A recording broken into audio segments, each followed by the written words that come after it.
All right, so plug in key angles for theta, and my suggestion is just plug in 0, pi over 2, pi 3 pi over 2, and plot. That may be enough if you know at least have an idea of what it will look like. That's the purpose of this table here that you're going to create, is you'll have an idea of what it will at least look like.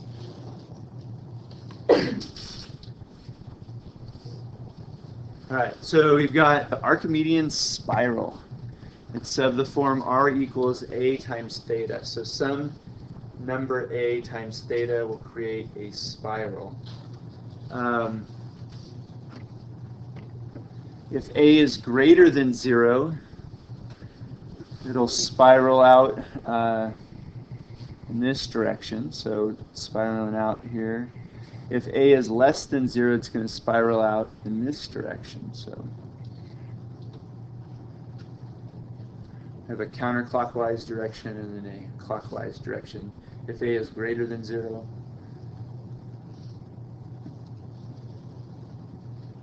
goes out in a counterclockwise direction, kind of like the same direction we go when we count positive angles on the unit circle. So that's the Archimedean spiral. The cardioid is of this form, r equals a plus or minus a sine theta. And I'll give you this information. I just want you to be able to use it to graph it. So if I give you this information, if you know what it is and what the form of the equation of a cardioid is, then could you graph it by plugging in those 4 points? Is what we're looking for. And r equals a plus or minus a cosine theta is a cardioid as well. Oh, I should show you a sample in here. Sorry. So here's a sample of a graph. R equals a theta would look something like that. It's starting right at the origin. If a is greater than 0, say like 2 or 3, it's going to spiral out this direction. And notice I'm only graphing a few points.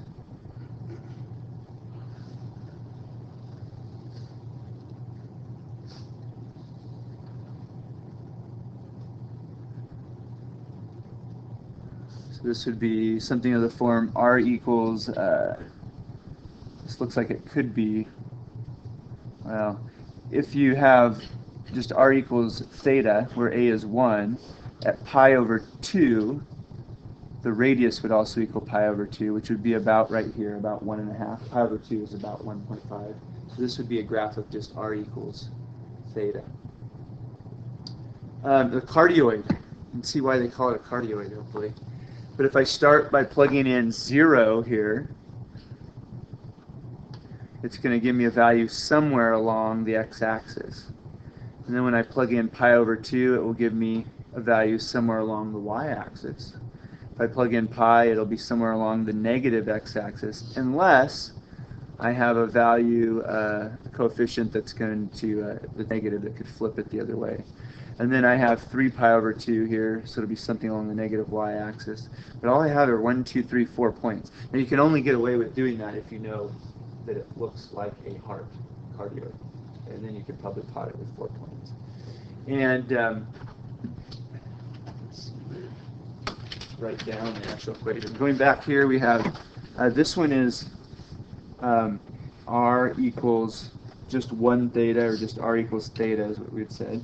And this one is r equals 2 plus 2 cosine theta. So it's this one right here that has horizontal symmetry. It means it can be folded over the x-axis.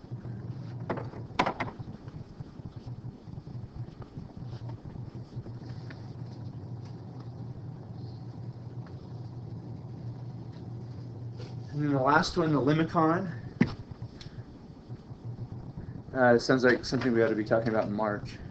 But r equals a plus b sine theta, r equals a plus b cosine theta.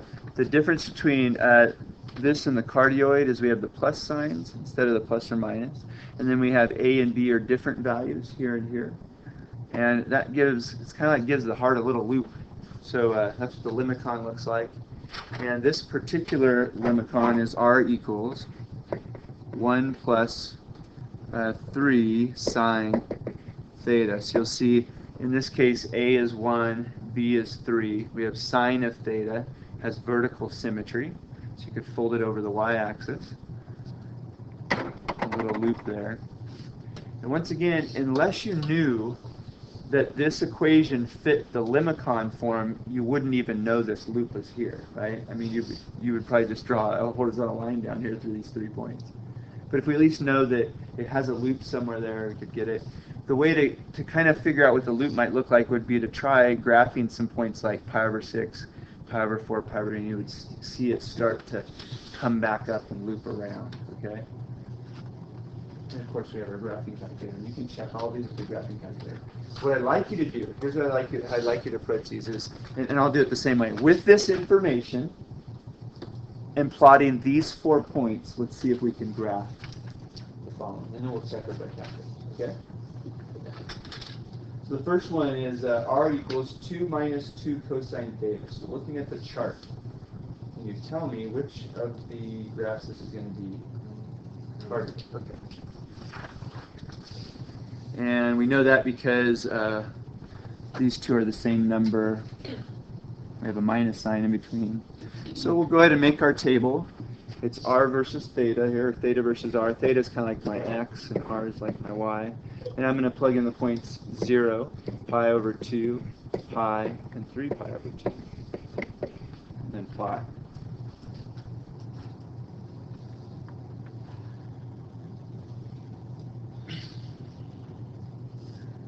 All right, so if I plug in 0, what do I get? Cosine of 0 is 1. Right, so cosine 0, so it's 2 minus 2, which is 0. Cosine of pi over 2 is 0. So this whole term is gone, and I get 2. What about cosine of pi? Negative 1. So 2 minus negative 2 would be 2 plus 2, or 4. And then cosine of 3 pi over 2, it's back to 2. Okay, so at 0, 0. At pi over 2, so at 0, I'm 0 out. Pi over 2, I'm 2 units out. And then at pi, I'm 1, 2, 3, 4 units out. And at 3 pi over 2, I'm 2 units out. So I have to look at the picture up here. This is what it looks like. This one was a plus sign, so it went this direction and had the dimple on the left. This is the little dimple. So here, it's going to go left and have the dimple on the right side here. So there, something like that. Did you see how it flipped from here? The minus sign. And do you see why it opened? It's kind of got horizontal symmetry because it fits with this one. So with that chart, I think you can do it. What you did last time. Probably what I'll do is just have this chart out while you're taking your quiz or test. Or let you use that one page notes. We'll see. I think I put it up last time. Just this one chart here. All right, r equals 1 plus 3 sine of theta. So you know what this one looks like?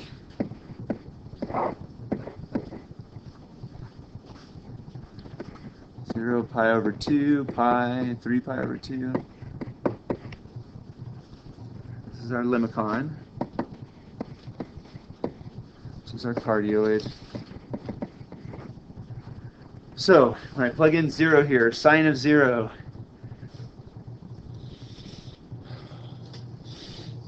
0, yeah, so that whole term's gone, we just get 1. Plug in pi over 2. Sine of pi over 2 is 1. 3 times 1 is 3. 3 plus 1 is 4. And then sine of pi is 0 again, so I'm back to 1. And then sine of 3 pi over 2 is negative 1, right? So negative 1 times 3 is negative 3. 1 minus 3 is negative 2. So we're just, once again, plugging in these 4 values. I know it's a limicon, so it'll have a loop. We can look up here. We've got 1 plus 3 sine theta, so it's going to look just like my picture up here. It's going to have the vertical symmetry. Let's plot these points. At 0, I'm at 1. So 0 degrees, I'm 1 out on that ray. And then at pi over 2, I'm 1, 2, 3, 4 out. At pi, I'm just 1 out.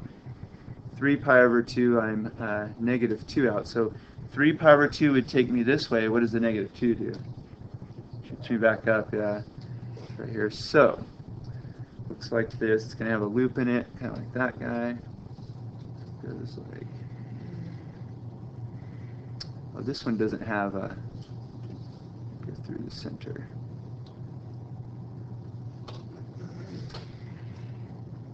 Is that right? This one doesn't go through the center, so it looks a little different. Let's see where that loop is. This is one where we might need a few more points to be able to figure out where it is, where the loop is. I think it goes... Yeah, I don't have specific. We don't have specifics. Kind of comes down a little bit. It's through here. It's kind of hard to know what the loop looks like when you don't have, when you have them all in a row. We know that there's a loop in it. I'm not so sure that that's how that the loop is that skinny. I would have to graph, say, pi over 4, pi over 6, to really see if I'm very accurate with my loop. But that's generally what it looks like. This is a good one. Let's try it on the calculator, see how close I was in my guess of the loop.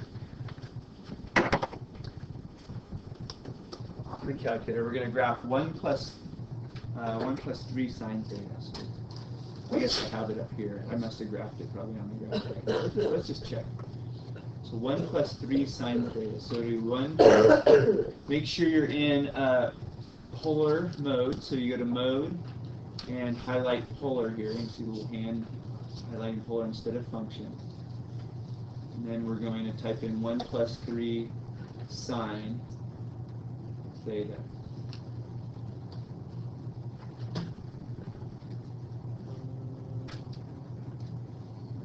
There it is. It is a little wider, but that's why I graphed it, I think, just above. Right here is 1 plus 3 sine theta. All right.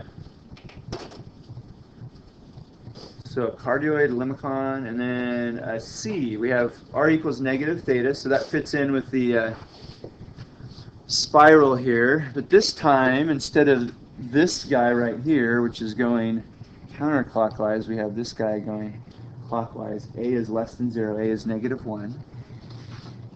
So when I go to graph it, it's like this. Theta versus r, I have 0, pi over 2, pi, 3 pi over 2. So what happens on this one when I plug in? Well, when I plug in 0, I still get 0. What happens when I plug in pi over 2 for theta? What does it give me as an output for r? Yeah, and that's what it's going to do all the way through. So this is negative pi over 2, negative pi, negative 3 pi over 2. And so at 0, I'm at 0. And at pi over 2, an angle of pi over 2, this is what's confusing. At an angle of pi over 2, I'm negative pi over 2 out, or about negative 1.5 out. So at pi over 2, I'm actually going in the negative direction here of about 1.5 out, so I'm right about here. Now, I know that this thing, going back to my picture here, otherwise I can't do it. Going back to my picture, I know that it's going to go loop out here. Even though my next point is directly below it, right, where it started, I know that it loops because it's a spiral. So, and that's the only way that I know that it's going to go out a little bit first before it starts going through there. Otherwise, I wouldn't know. I'd just draw a vertical line straight down. The only other thing you could do, if you had to do this by hand, which I wouldn't worry about too much, is you could try, some other angles. If you tried, for example, pi over 4, the output would be negative pi over 4. So it would send you in this direction somewhere over here. The next one would be at pi. I'm going negative pi, which is about 123.14. So my negative pi, I would be going this direction for the angle, but then the negative pi radius sends me in the opposite direction, about 3 units.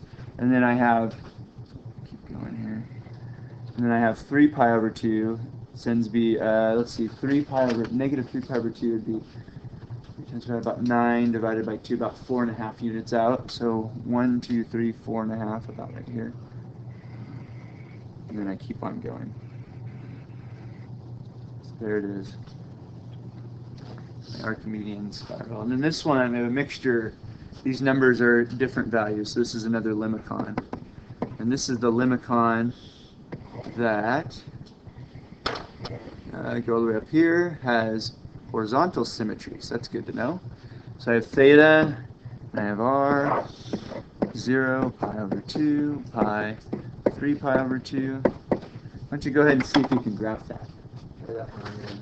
Plot those points.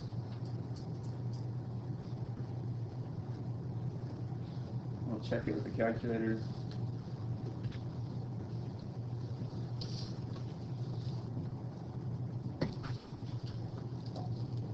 Alright, so there's our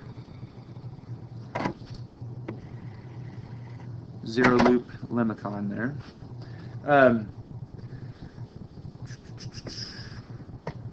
Let's check out the rows here. So rows is of the form r equals a sine n theta, or r equals a times cosine n theta, with n greater than or equal to 2 and a petal length of a. So that number out in front of the trig expression gives us the length of the petals. And there are several features here. If n is odd, there are n petals. So if n is 3, there are 3 petals. If n is 5, there are 5 petals. If n is even, there are 2n petals. So if n is, say, 2, then there are 4 petals on the rose.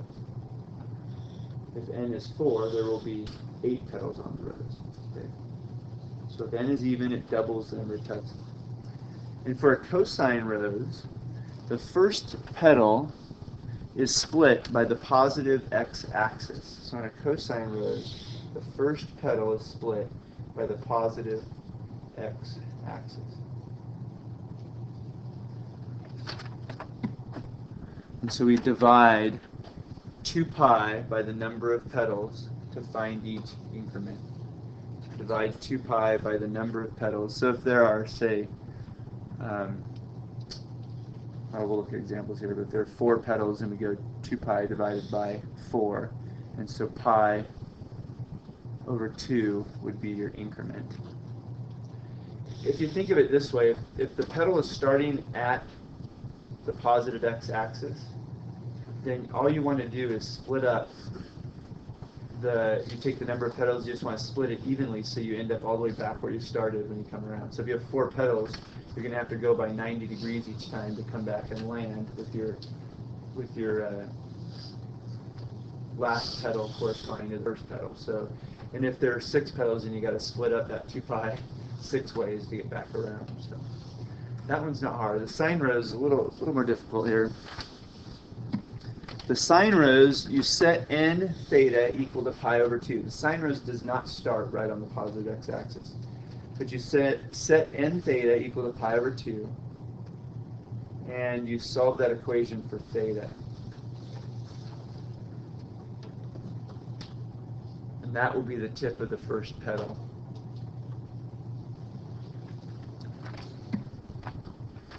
And then once again, you divide 2 pi by the number of petals to find each increment.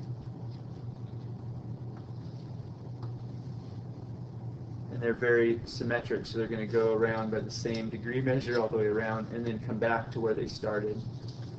I'll show you what I mean. I just have to show you with examples. It's kind of hard to explain. And then we'll check it on your graphing calculator. All right, so of course you have the option. You could go ahead and graph it with the table. The problem is those 4.0 pi over 2 pi and 3 pi over 2 won't be enough to really know what the rose looks like. The rose has too many petals. There's too much to it to really know. You'd have to graph more points than just those 4. So you always have that option. You could plot a bunch of points. I don't want you to spend time doing that, though. So This is r equals 4 cosine 5 theta. So let's go through our list. We've got 4, the 4 out in front. What does that mean? Pedal length, so it'll go out 4. So yeah, the 4 is the pedal length, and then the 5, what does the 5 tell us? It says, yeah, we'll have 5 pedals, because it says if n is odd, we'll have that many pedals. So let's have 5 pedals, and it's like, okay, it's a cosine rose. So here's the cosine rose. So the first pedal is split by the positive x-axis, so that tells me the first pedal will be on the x-axis, the positive x-axis. And I'll get my increment by taking 2 pi divided by the number of pedals. Okay, cosine rose, no problem. So it'll look like this. It will, and you could just, I mean, if you plug in 0 here, looks like I have a Geometry Sketchpad drawing of this as well, but if you plug in 0 here, cosine of 5 times 0 is cosine of 0, cosine of 0 is 1, so at 0 I start out at 1, 2, 3, 4. Remember, the first pedal is just split by the positive x-axis, so I know my first pedal looks like that. Now, I also said that we're to take 2 pi and divide by number of pedals, right? Well, that means I have 2 pi over 5 is my increment. So 2 pi over 5 is my increment. I have 5 pedals, so I have to come all the way back around to where I started, but I'm going to go by an increment of 2 pi over 5. So do you know about where 2 pi over 5 would be in relationship to the positive y-axis? So this takes a little bit of thought here. So 2 pi over 5, if you wanted to, you can convert it to degrees, if that's helpful. But you figure that this is pi over 2, if you wanted to, so this is pi over 2, right? Let me write this down. Pi over 2. So in terms of finding a common denominator between these two, this would be equivalent to 5 pi over 10. You with me? And what would this be equivalent to in terms of tenths? 4 pi over 10. So this next pedal is going to be just before I hit pi over 2. And that's kind of how you have to think about it. So somewhere up, and how far out is it going to go? It's like 4 out. So maybe, this is my guess tonight, maybe right about there. So what you can do is change this. You could change this into tenths or something like that, or just get carried away here. It should end right there. The next one is going to be another 2 pi over 5 units over. So if this is 4 pi over 10, then I got to add another. So we start at 0, 4 pi over 10. I basically got to add another 4 pi over 10 to it, or another 2 pi over 5 to it. So if you add another 4 pi over 10, where do I land? Yeah, 8 pi over 10. So fun with fractions here, which is just before I get to, it's before I get over here to pi. So somewhere about right in here maybe. 1, 2, 3, 4 out. Mine's not looking very symmetric. I got to get 2 more pedals in here before I get back around, and so you might be able to just eyeball it, but my next one's going to land right about here, and then my next one right about here. I don't know. They're supposed to be separated by 2 pi over 10 each time, and just estimate it as best you can.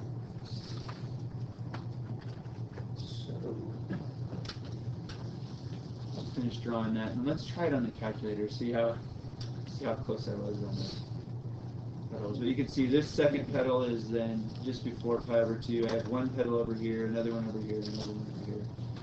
So it'll look like this. 4 cosine 5 theta. So let me delete that. 4 cosine. Hit second insert 5. And then graph it. Okay, let's zoom Okay, it's okay. At least I got them in generally the right spots there. There it is. 5 petal rows. 5 petal rows. All right, next one. R equals 5 sine theta. So coming back up here, this time the petal length will be 5.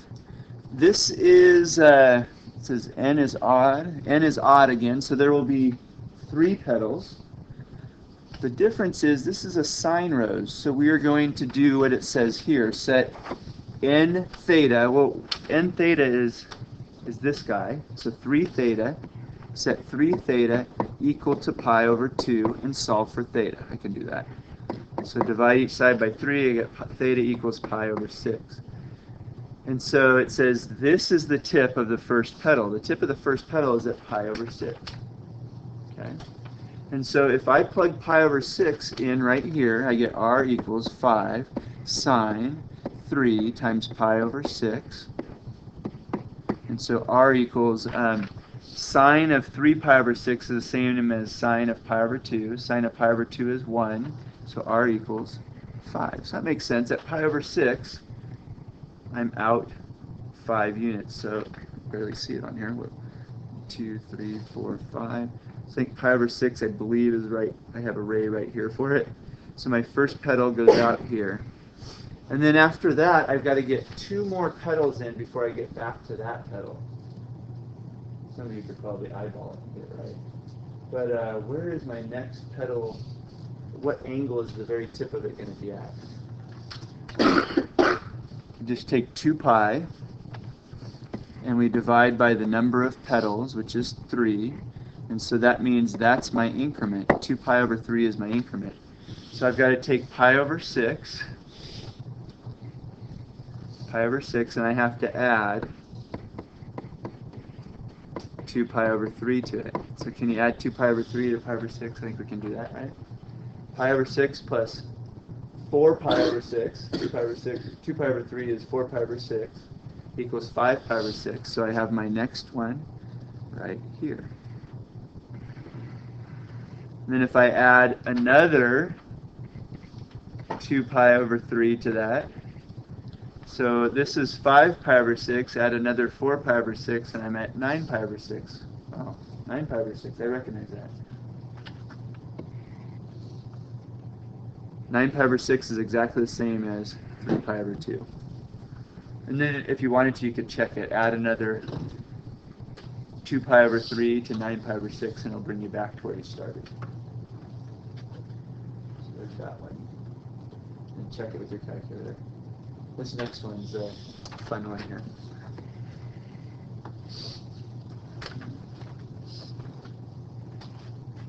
So do you understand how we get the increment? So 2 pi divided by the number of petals, and you have to add that to the whatever angle you're at for the center of the starting petal. Cosine rose starts at the x-axis. That's easier. That's the easier one probably. The sine one starts at whatever you get when you solve n theta equals pi over 2 for theta. And then you have to add that increment to it all the way around.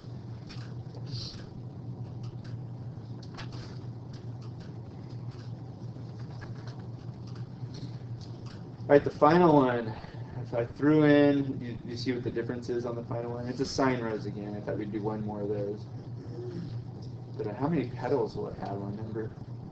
12 petals. 12 petals. So it's 6 theta equals pi over 2. So I'm going to go, okay, 6 theta equals pi over 2. And this is to find tip of first petal. So that would mean theta equals pi over 12. And since n equals 6, there are 2n, or 2 times 6 equals 12 petals. Okay? And then one more thing here, we need to know the increment between them. So we know it starts at pi over 12. I just do my best here. It's going to go out 1, 2, 3. Pi over 12 might be about here, just as a guess, or an estimate, I guess. Make it a skinny little pedal there because we got to fit 12 of these in. But to get my increment, I take 2 pi and divide by the number of pedals.